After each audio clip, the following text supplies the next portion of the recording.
It is week number 3 of the 2025 college football season, and for the very first time this year, we've got Big Ten conference games. That means matchup between league opponents to break down as we say hello and welcome to Big Ten Breakdown.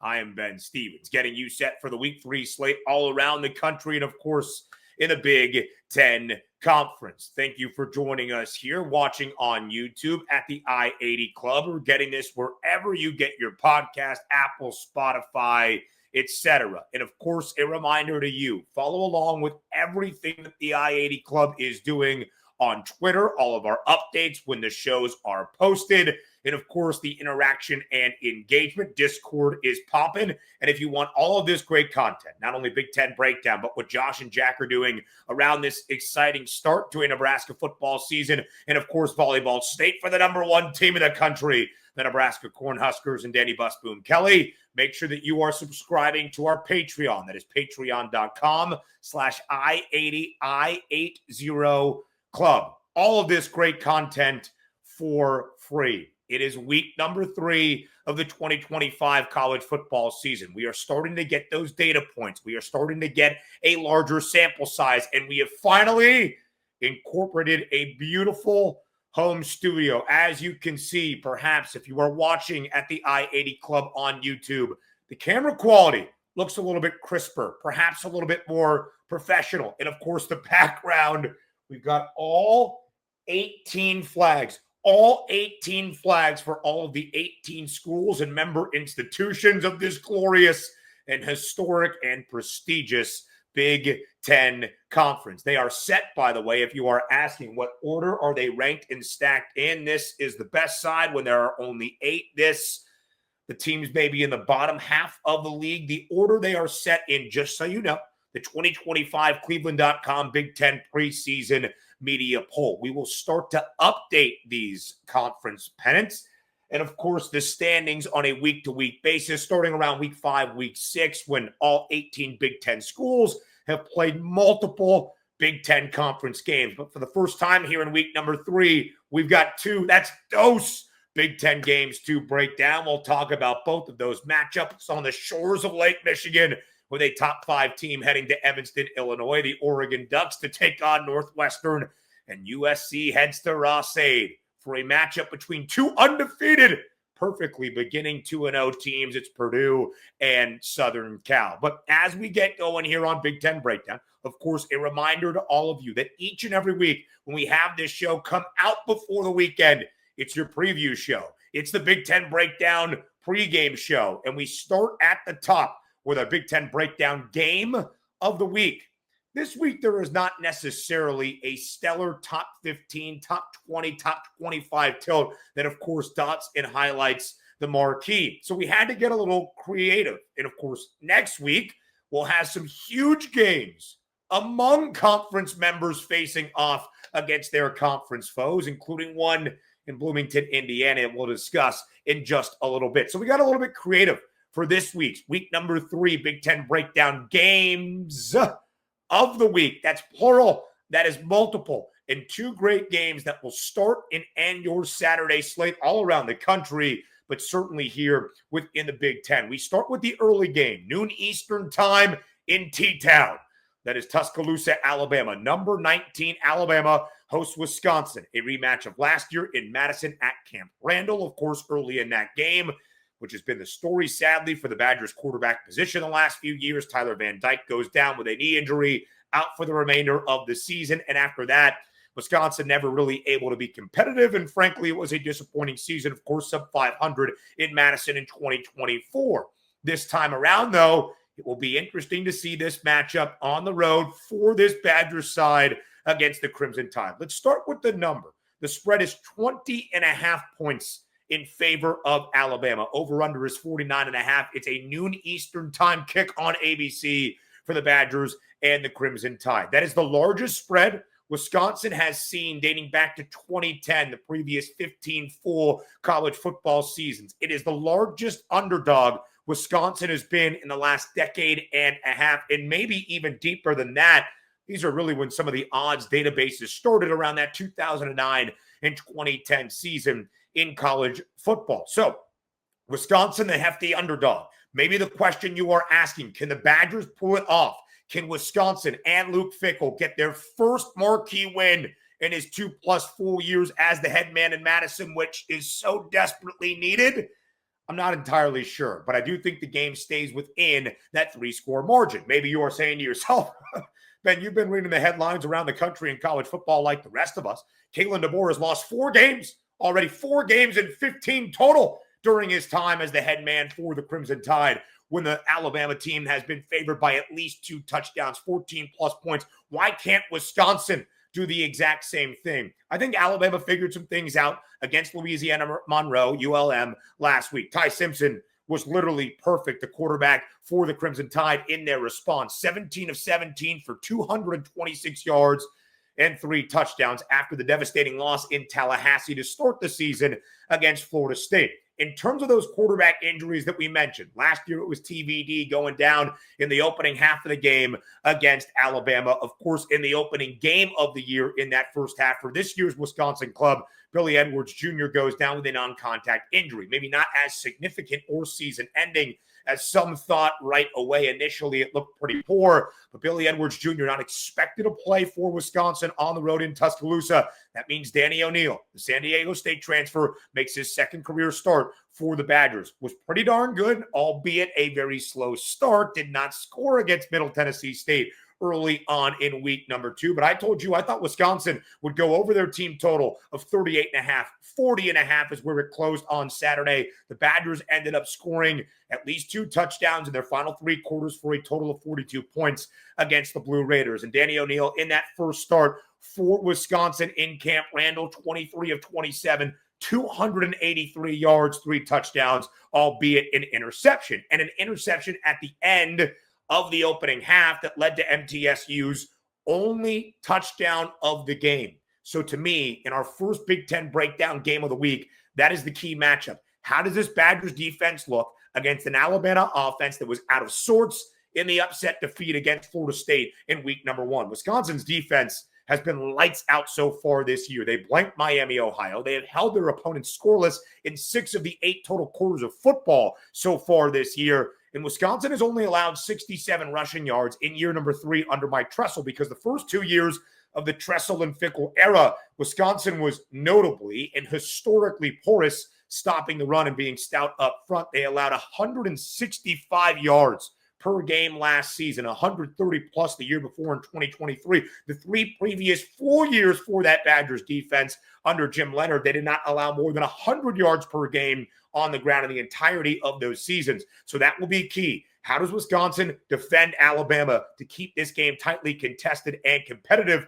And listen, if the Badgers are going to stay with even in 3 touchdowns, maybe even within 2 touchdowns, keep this trending toward a single score, why can't the Badgers pull off an upset? Of course, it will rely on Danny O'Neal being perfect with the football. No turnovers in this football game. A little bit more out of Dylan Jones, because Florida State ran it well against this Alabama defense week number 1 in that matchup, which I think is going to be key. Trying to find that number here for how many yards FSU put up on the ground, but it was a ton. So if Dylan Jones can be good, and if Danny O'Neal takes care of the football, and that Badgers defense continues to look the part it has in its first 2 games, but now against upper echelon competition, Wisconsin might have a chance. I think the Badgers cover, but can Wisconsin pull off the heroics and strike the outright upset?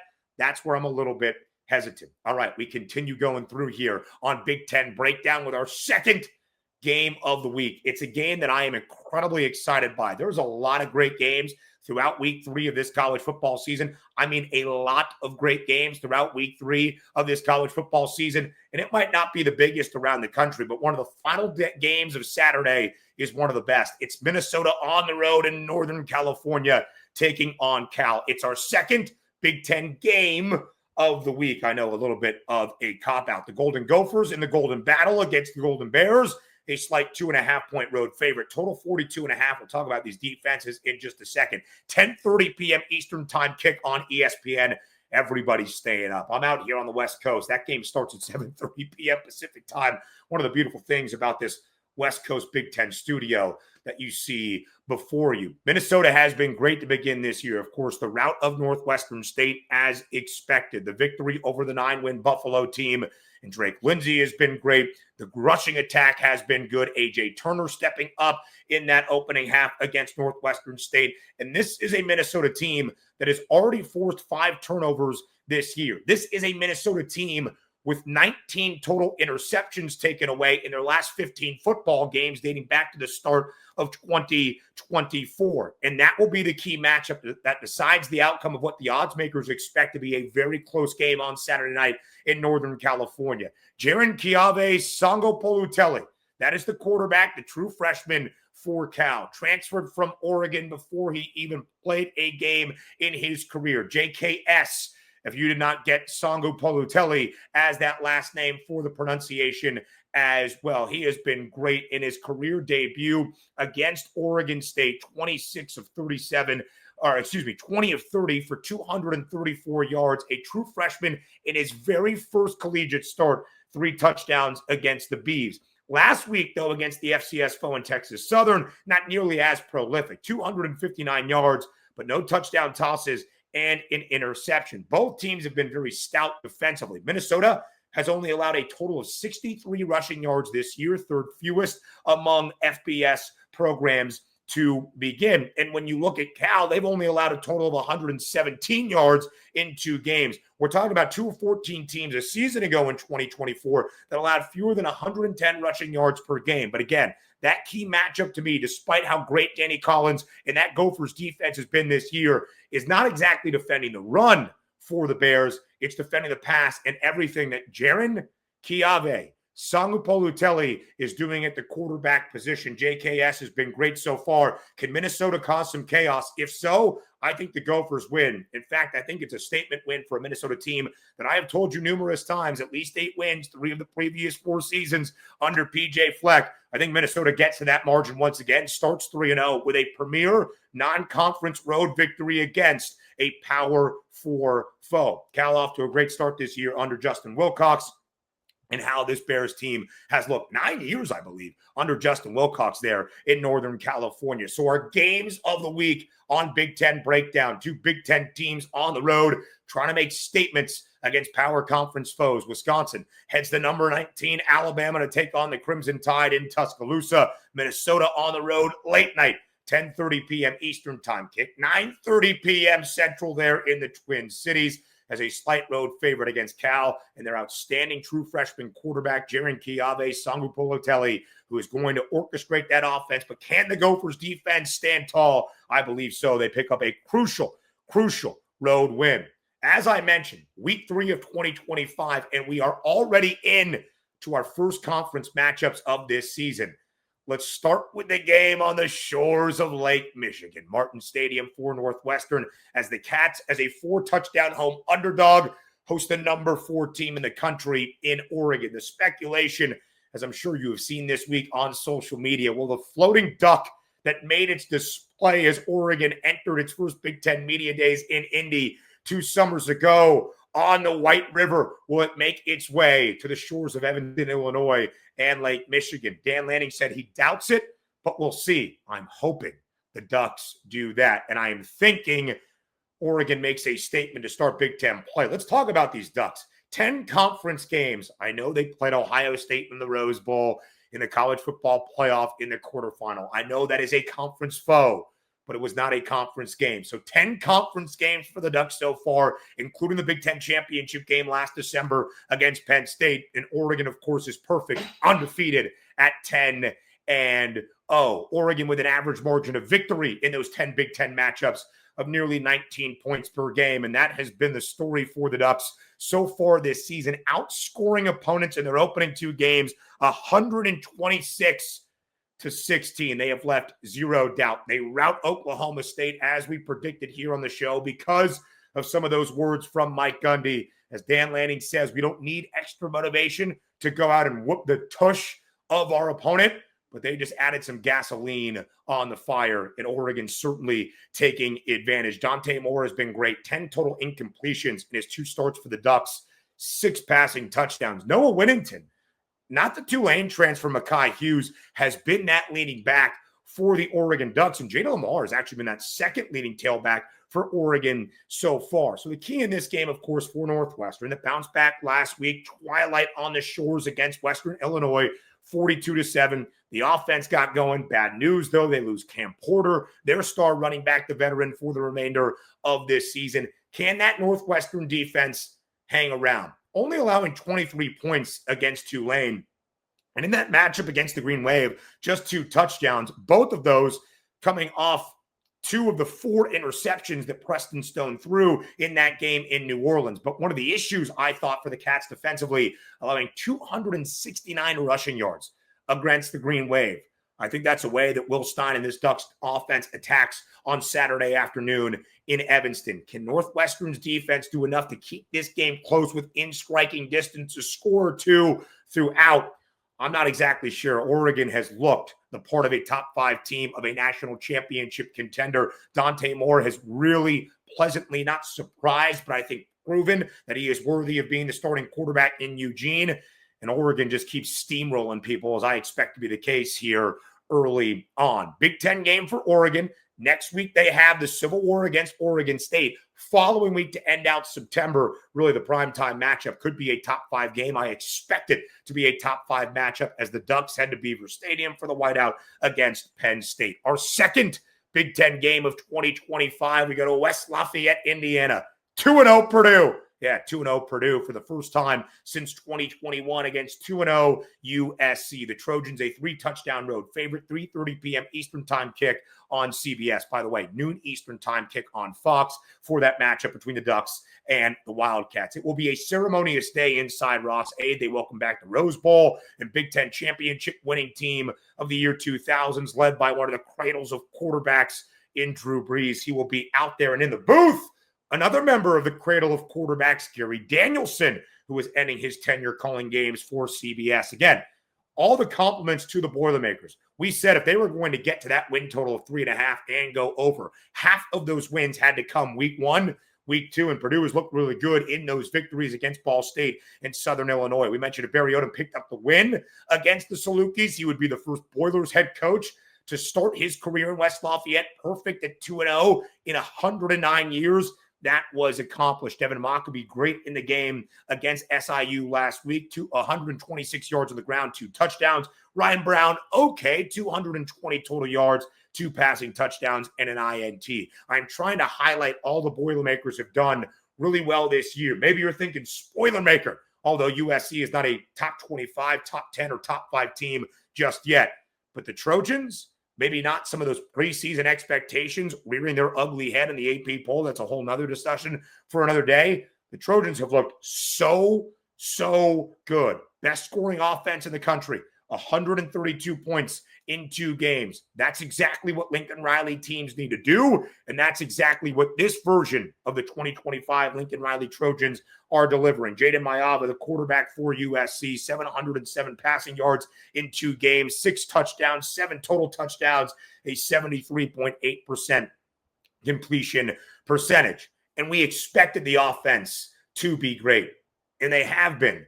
But one of the areas where I really think USC has started to shine is defensively. All right, they've allowed some points against Missouri State and Georgia Southern. They've allowed some yards per game, allowing more than 300 on average, but only 4.45 yards per play, which is always a sign if you are fewer than 4.5 yards per play, nothing is coming easy.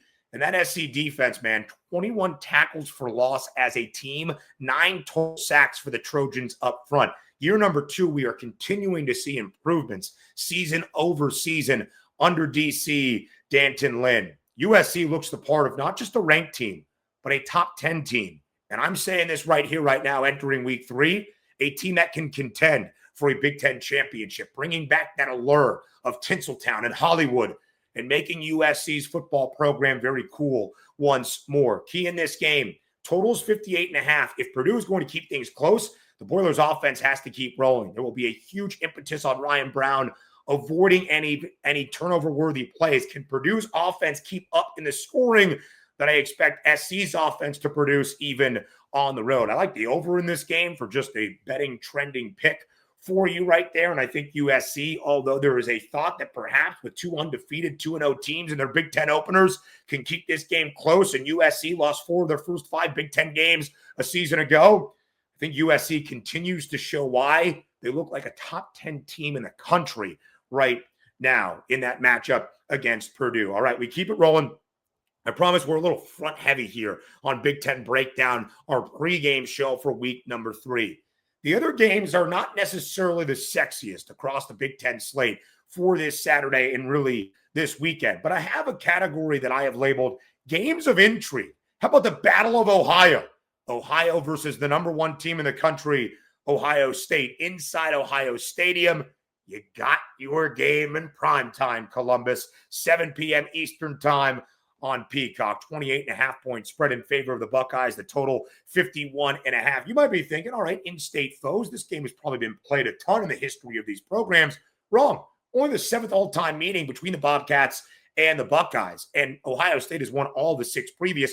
Only 2 of those 6 previous games have come since the year 1902, most recently back in 2010. As we shared with how dominant Ohio State's defense has looked, they blanked Grambling a week ago. We wanted to see that offense pick up, and Julian Sayin certainly did not have a ball hit the ground. Why? He was 18 of 19 for 306 yards, 4 touchdowns, and an interception. 119 of those 300-plus yards, and 2 of those 4 touchdowns going to Jeremiah Smith. Big play threat, always a really good sign. But the reason this is a game of intrigue is because of how great Ohio has looked this year. Of course, in that Thursday opener in Piscataway against Rutgers, we had a tied football game at 31 all early in the fourth quarter. Rutgers eventually won by 3. Ohio easily covering as a 3-score underdog. Last week at home in Athens, Ohio, a slight home underdog, getting 3.5 points against Rich Rod in West Virginia. Who won that game? The Bobcats. Outright. And Parker Navarro, the returning quarterback who has been playing insanely this year, had 3 INTs against WVU, and Ohio was still able to overcome that to win outright. They held West Virginia to only 3 points in the second half, despite being blanked in the second half, and Ohio was able to persevere for the 17-10 win. Again, 3 INTs for Parker Navarro last week, but he has had at least 330 total yards in both of the games this year. 18 carries as the leading rusher for Ohio last week against the Mountaineers for 87 yards, had more than 90 against that Rutgers defense in week number 1. Ohio is a really fascinating story. The Bobcats are one of 5 FBS programs dating back to at least conference championship weekend. So not taking into account bowl games and beyond, and maybe some college football playoff games and beyond to end out 2024. Ohio is one of 5 FBS programs that each of the last 3 years since 2020 has won at least 10 games. The other 4, the team they're playing on Saturday in the shoe, that would be Ohio State, Georgia, Oregon, and Penn State. And Ohio is that 5th FBS program. Tim Alvin, who was the head coach, now the head coach at Charlotte, his former offensive coordinator, Brian Smith, takes over. He's done a great job, and you have that returning production for Parker Navarro. Ohio won the MAC for the first time since the late 60s a season ago. I think Ohio is back in the MAC title game, probably playing Toledo, another team from the state of Ohio, by the time we get to early December. So I think this is an intriguing game. I think Ohio State wins and probably wins comfortably, but it's more than a 4-touchdown favorite at home. Can Ohio make this a little bit pesky once again, as they had against Rutgers, and of course beating the Mountaineers outright at home last week? Another game of intrigue. Friday night, 10 p.m. Eastern Time, Big Ten Network in Pasadena inside the Rose Bowl. UCLA, winless, trying to get win number 1 of year 2 under Deshaun Foster in 2025. Hosting New Mexico. Now, the odds makers expect the Bruins to cruise. They're a 14.5-point home favorite. But UCLA has not looked great in their opening 2 games of the year. Routed by Utah week 1, losing to UNLV in week number 2 on the road in Las Vegas. Nico Iamaleava has had an interception in both of the games. He has thrown that. He's also been their leading rusher, which when you get a guy like Javian Thomas from Cal, you expect that to be different. It has not been so far. The defense for UCLA has allowed a total of 73 points in 2 games this year. 3rd most, 3rd worst among power conference programs. Only Oklahoma State, who allowed 66 to Oregon last week inside Autzen. in Baylor, who has been pretty bad, but also playing a multiple overtime game against SMU, has allowed more total points than that of the Bruins defense so far this season. Again, that's not a recipe for success. And we've already seen this New Mexico team against a Big Ten foe taking on Michigan inside the Big House week number 1. And that game was pretty tight early in the second half, right? The creative play, the trick play, the fake QB sneak that Jason Eck called, a guy with a ton of success at Idaho the last 3 years at the FCS level. Now looks like he's turning some things around there for the Lobos. They got a win last week against Idaho State, not necessarily by a huge margin, but we saw Scott Trey Humphrey, one of the leading running backs last year for Montana State at the FCS level, have a really good game for New Mexico. Again, UCLA should get win number 1 here against the Lobos on Friday night in the Rose Bowl.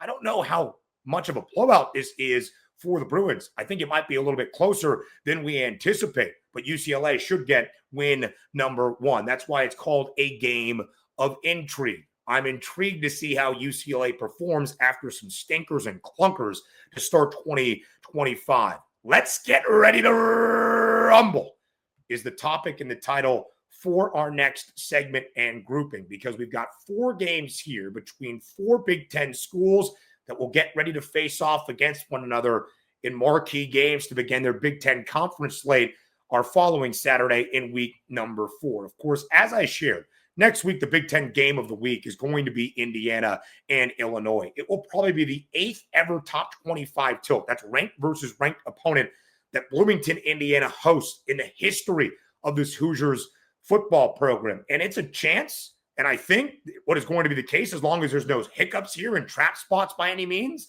that it will be the first time Indiana as a ranked team has hosted a top 10 ranked team in Illinois. Let's start with those Hoosiers because they got a Friday night game against in-state but FCS foe Indiana State. IU a 48.5-point favorite inside the Rock that is going to be bumping and very likely could be the site of a couple of pregame shows maybe headed that way next Saturday. Going to be a primetime game, by the way, on NBC, Indiana and Illinois, that top 25 tilt. 6:30 p.m. Eastern time, though, this Friday, week 3, for the Hoosiers on Big Ten Network against the Sycamores. And last week, as we shared, right, if you are going to be the butt of jokes because of your weak non-conference schedule, and let's not mince words, it's a weak non-conference schedule for Indiana. They haven't been shy about that by any means. You have to look the part, right? You have to hammer the opposition. You have to leave no doubt. Doubt was left again in Old Dominion week number 1. No doubt against Kennesaw State week number 2. And we wanted to see that offense have some more cohesiveness under Fernando Mendoza. We saw that 18 of 25, 245 yards and 4 touchdowns. And his brother, Alberto Mendoza, I think Alberto, maybe I added on a little bit of flair there. At least Albert Mendoza, 5 total touchdowns thrown by the Mendoza family a week ago, week number 2. 4 of those touchdowns tossed by Fernando, 3 of them to Elijah Surratt, the all Big Ten returning receiver, which is what you want to see. Indiana winning 56-9, easily covering as a 35.5-point favorite. Defense did not allow a touchdown and only 2.8 yards per carry for the Owls on the ground after they got torched by Colton Joseph, the Old Dominion quarterback, the week prior. Again, good building blocks for Indiana. Take advantage against Indiana State. Go out there and win 57-zip and get ready for the Illini the next week. Let's speak about that number 9 team in the country, Illinois. 4-touchdown home favorite on Saturday in Champaign against Western Michigan. 7 p.m. Eastern time to kick on FS1. Illinois, as we shared, proved everything we have ever thought about the Illini last week on the road inside Wallace Wade. I have said Illinois is going to win 10 games for a second consecutive year. I have said the Fighting Illini for a long time are going to reach the college football playoff. We saw that version of Brett Bielema's team on Saturday, routing Duke 45-19. Turnover luck, I would cause it turnover havoc for Illinois. 5 turnovers taken away from the Blue Devils on Saturday. 28 total points off of those 5 turnovers. Gabe Akers continues to be one of the best D linemen in the country. Strip sack leading to points for Illinois, and Luke Altmaier as consistent as ever. 75% completion percentage to begin 2025. 6 touchdowns, 0 interceptions. Now, the Broncos have also played a Big Ten team, Michigan State, holding MSU's offense scoreless in the second half of that Friday night opener. Western Michigan, as well as another team we previously discussed in Ohio, one of 4 teams around the country to start 2025, booked as an underdog in both games, in covering as the dog in both. Western Michigan taking on North Texas a week ago. Now, the Broncos have yet to win, but they have covered as hefty dogs in both. Might they do the same against Illinois? Do not take the foot off the gas. I do not expect that to be the case for the Illini, but you've got a big game on the horizon on the road against Indiana to start Big Ten play. Illinois keeps having to make those statements week in, week out. I think they do against Western Michigan before we already get, spoiler alert, to our week 4 Big Ten breakdown game of the week and that game in Bloomington. Next up, we get Central Michigan against number 23, Michigan. Of course, the Wolverines moving back in the polls after the disappointing result in Norman on Saturday night against Oklahoma, losing 24-13. The Wolverines, a 28.5-point favorite back in Ann Arbor, taking on CMU. Total 42.5, noon Eastern kick on BTN. The game that we will call the Connor Stallions game. I'm not sure he's allowed inside the big house. I'm not even sure he's allowed within 50 feet of Michigan's campus in Ann Arbor. Not for any weird reasons, but he is a man of the skies. So maybe he gets on the sideline. He has a chance to do one of the funniest things possible. The Connor Stallions game between the Wolverines and the Chips. Bryce Underwood, as we kind of expected, and as we have seen, even when you are a highly touted quarterback, making your first road start in a tough environment against a top 20 team that Oklahoma was, you might struggle. And he did. 9 of 24 for 124 yards against the Sooners. But I thought a bright spot in 2 spots for Michigan. Justice Haynes, the Alabama transfer, 4th leading rusher in the country. The guy ahead of him is Jonah Coleman. We'll talk about Washington later on.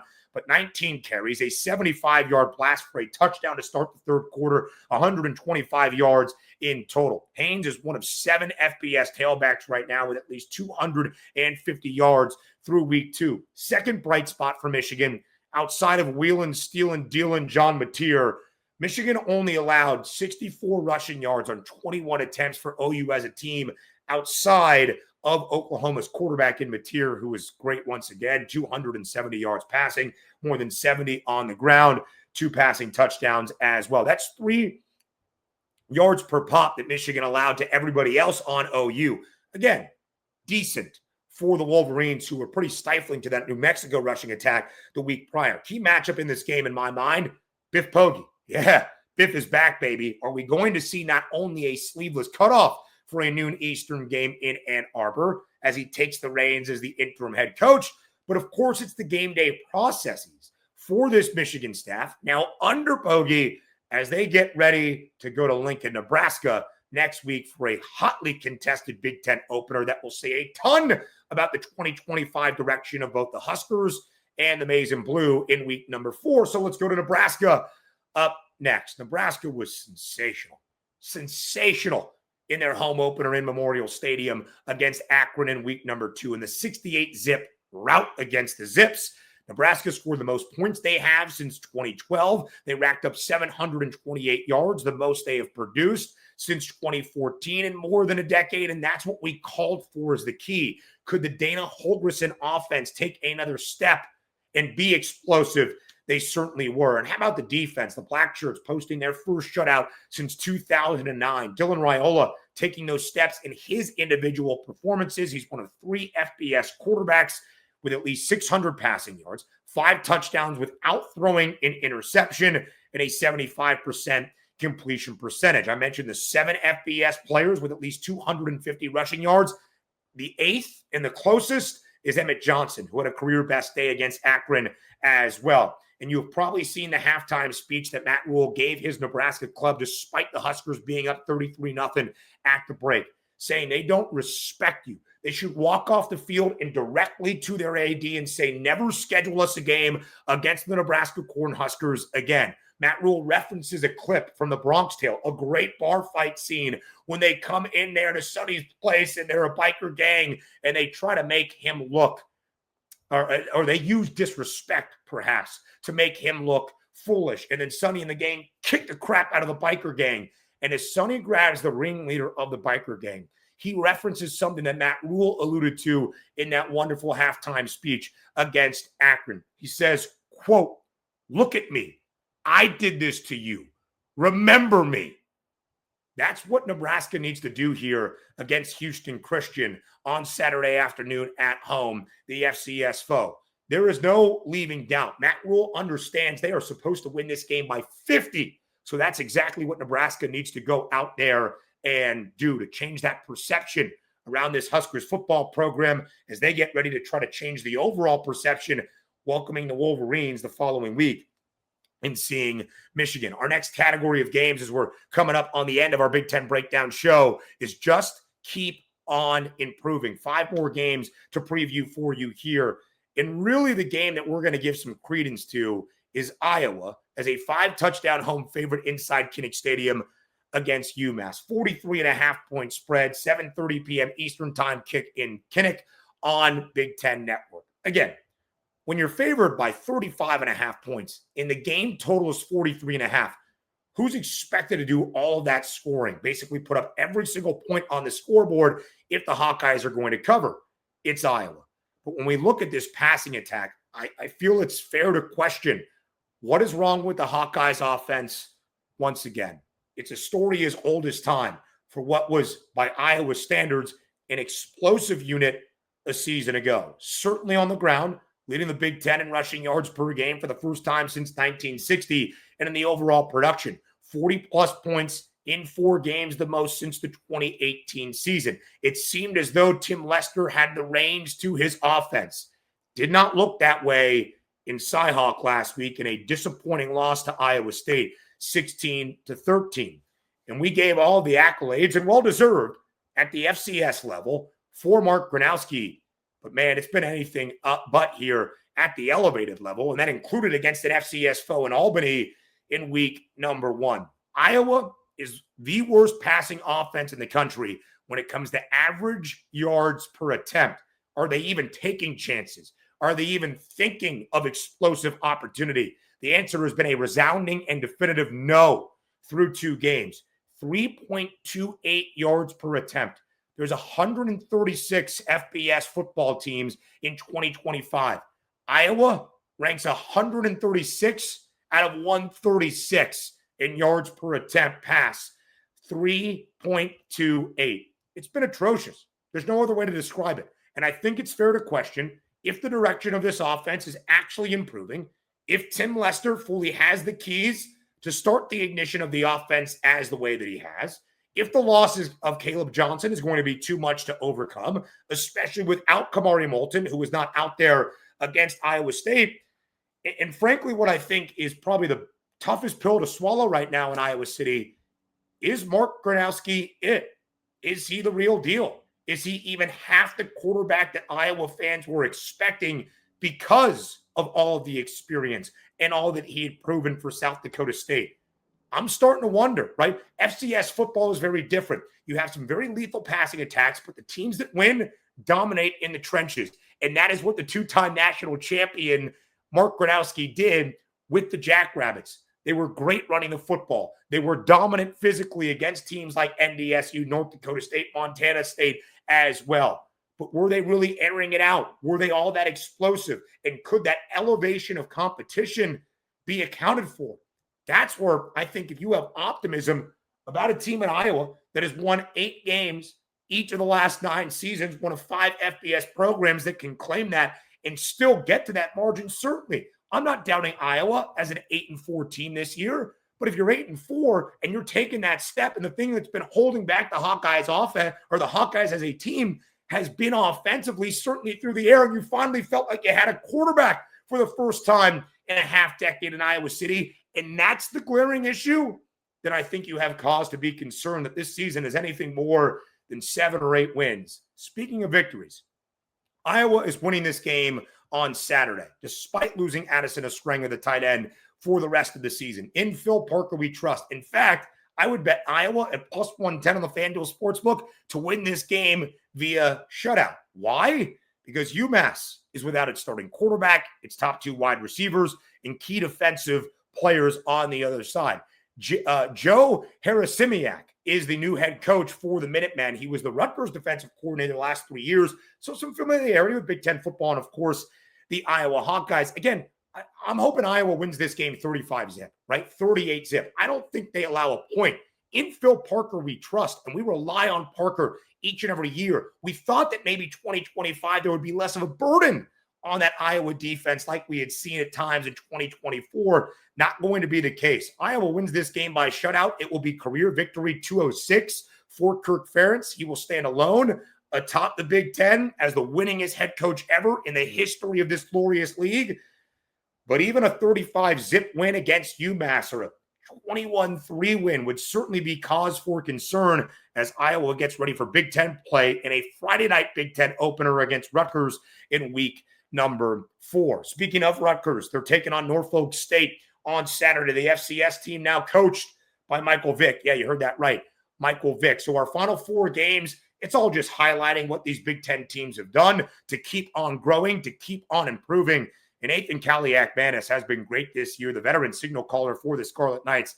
At least 250 passing yards in both of his 2 games this year, 6 touchdowns without an interception, and completion percentage at 74.6%. Keep doing the same against Norfolk State as you get ready to take on a much tougher test in that Iowa defense the week following. Towson plays Maryland on Saturday. The in-state showdown, noon Eastern time in College Park on Big Ten Network.